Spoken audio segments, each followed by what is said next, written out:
shaking things up here on a Thursday, inching a little closer to that weekend. I like the little shoulder shimmy you got there. Yeah, when you see our skyline and everything here, it's worth doing a little dance here this morning. Glad you're waking up with us. I'm Eric Connors. And I'm Netta Irampur. We do have some fog that you may have to deal with driving through all of that, but some areas not so much fog. So let's send it over to Evan now. The things are changing in our weather. Things are changing. Low pressure sinking in. Let's start off with a look out at Mount Soledad. You see how much fog we're dealing with as we kick off the morning. Right now, visibility is limited across the South Bay all the way up through about Kearney Mesa. That's where the most trouble is. But even up in Miramar, we've got 7 miles of visibility. Better visibility as you head up the North County coast. Now going into this afternoon, we've got plenty to contend with. We of course have this dense fog advisory in effect through 8 a.m. Nothing inland, but winter weather advisory and a wind advisory as well expected for much of the area going into the later portion of the week. For the day, dry weather, but by the time we get into tomorrow, late tonight into tomorrow, we've got a band of thunderstorms and rain expected for Friday and for Saturday. So far, no major traffic alerts to get to this morning. You can see on the map here, things are very light as far as road conditions go. So we'll keep you up to date here as well as on cbs8.com/traffic.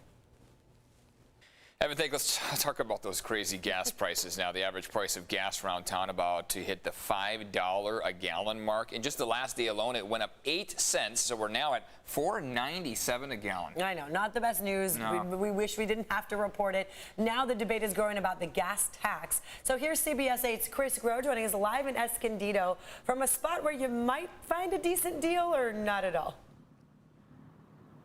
I mean, it sounds like a decent deal based on what the average is, and I'm pretty OCD about always trying to round everything up, but this is like the one time I don't want to round up because then it means we get to $5 for that average here in San Diego. But right now we're looking at about $4.79 if you're using your card, $4.69 if you're using cash. If you're one of those few people that still uses cash, might be worth saving that 10 cents a gallon right now. But of course, look, wouldn't shock anybody right now. Californians paying $1.20 more than anyone in the nation, according to AAA. Gas prices are going up. In fact, the average price has risen 28 of the past 31 days here in San Diego County. So what's being done about it?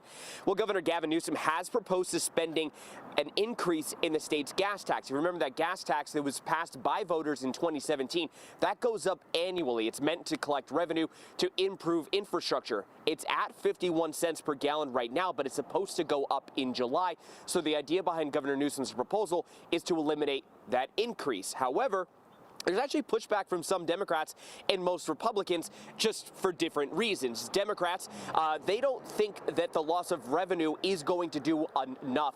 They fear that it might be too much in order to help save Californians money at the pump. They want to make sure that they look at all of what that impact would be just based on that increase. Republicans, however, they want to get rid of the gas tax altogether for 6 months' time. So again, that would also mean a loss of revenue for the infrastructure improvement program that's been going on since 2017. You can listen to both of them explain their reasoning right here. Take a listen. The loss of over $500 million to critical projects that impact our whole transportation network is concerning. We have now upwards what could be a $60 billion surplus in California right now. The government has already taxed us too much. How about we just give a suspension of the gas tax? That would save everybody 50 cents a gallon and give them a much needed break from these high costs. Yeah, and again, this is something we're continuing to follow, especially because so many people concerned right now with gas prices. It's something that is impacting nearly pretty much every American right now, but especially here in California. And for more on what gas prices are looking like near you, of course, you can go to our website, cbs8.com, and just click on that story link. Eric and Netta. All right, thank you, Chris, for that. Right now, an organized theft ring targeting properties across the county is back. It's now burglarizing homes around Rancho Bernardo as well as Poway. We've been showing you this surveillance video here. CBS 8's Dana Marie McNichol live outside Sheriff's headquarters now with everything we need to know about these thefts here. Dana Marie. Well, investigators are calling this theft group a South American theft group, and they're targeting really nice, high-end homes. Now, the amount of burglaries have actually increased. They stopped for a while after media coverage, but they're back again. But now detectives are finally learning more about these men that are committing these crimes. They're mainly all Chilean nationals that fill out a visa waiver application. They pay their $18. They check a few boxes online, and they're able to come into the country and get a 90-day tourist visa. Now, Detective Justin Cole and the San Diego Sheriff's Department believe these burglaries are linked to an organized ring that the FBI is calling that South American theft group. They've been burglarizing homes in San Diego since May of last year. 3 homes hit over the weekend, 2 in Rancho Santa Fe and 1 in Rancho Bernardo, with between $25,000 and $60,000 worth of valuables and cash stolen from each home. They're quickly in and out, 5 to 10 minutes.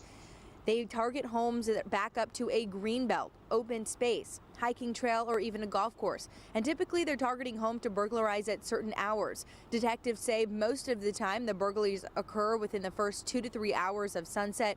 So they're asking residents during those times to be hyper alert to anyone walking along those golf courses or hiking trails, especially groups of 2 to 3 men.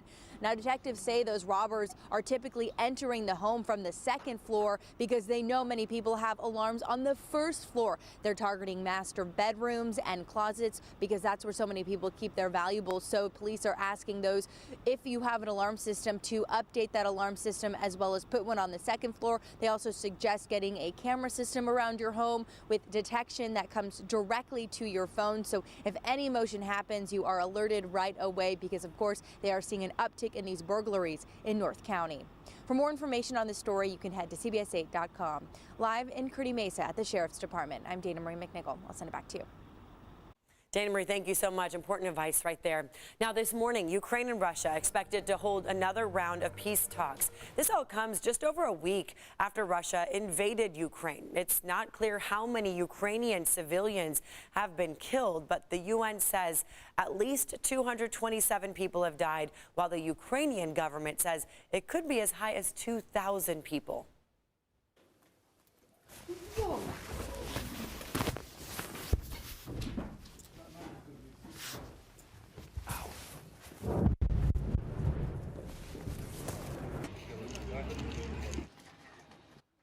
How scary is that? That was an explosion you just saw behind CBS News correspondent Charlie D'Agata, who's reporting in Kyiv. The prosecutor of the International Criminal Court has announced an investigation into Russia's possible war crimes.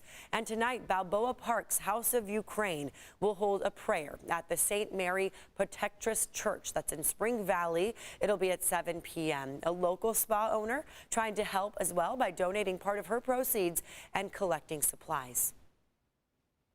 It's my country, you know, doesn't matter where I live. I have like Ukrainian blood and I feel terrible, honestly.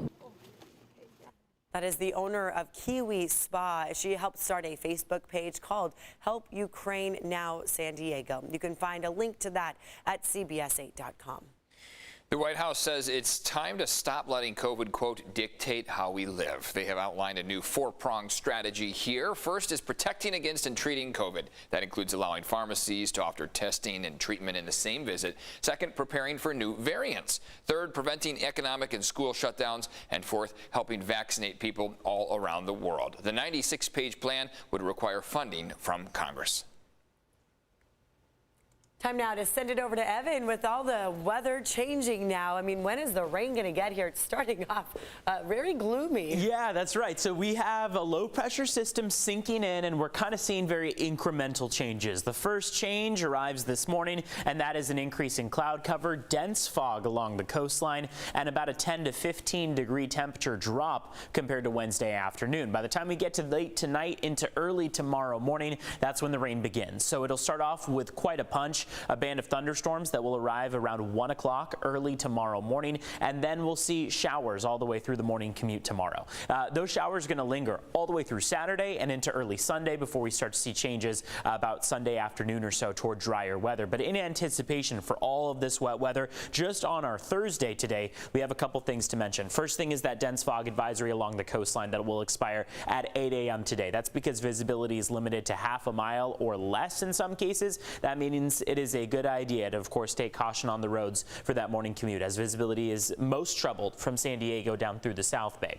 We also have a winter weather advisory that will take effect for Saturday, expire on Sunday. That's the purple on the screen here across the mountains. Snow levels start off at 5,000 feet and then drop down to 4,000 feet by the time we get into Saturday. Wind advisories are going to take effect at 7 p.m. across your deserts. That'll continue all the way through Saturday, but wind is going to be a threat really for the county as a whole. Today's forecast presents dry weather with an increase in cloud cover. Temperatures mostly in the 60s out there. Wet weather begins again late tonight around 10 and 11 p.m. This first wave of low pressure sinks in and then a second wave follows. So we're going to have kind of a 1-2 punch with this system, and it is important to keep in mind that that means that we have that threat of showers really from late tonight all the way through Sunday. The best bet though for our maximum levels of precipitation are going to come early Friday morning and then again on Saturday. Let's take a look at traffic as we kick off the morning. It is 6:11 right now. Luckily, as we start off the day, no major crashes or collisions to mention on the map here. It looks like all we're seeing are those construction symbols and otherwise green on your roadways. We'll keep you up to date if we see any changes from CHP. Back to you.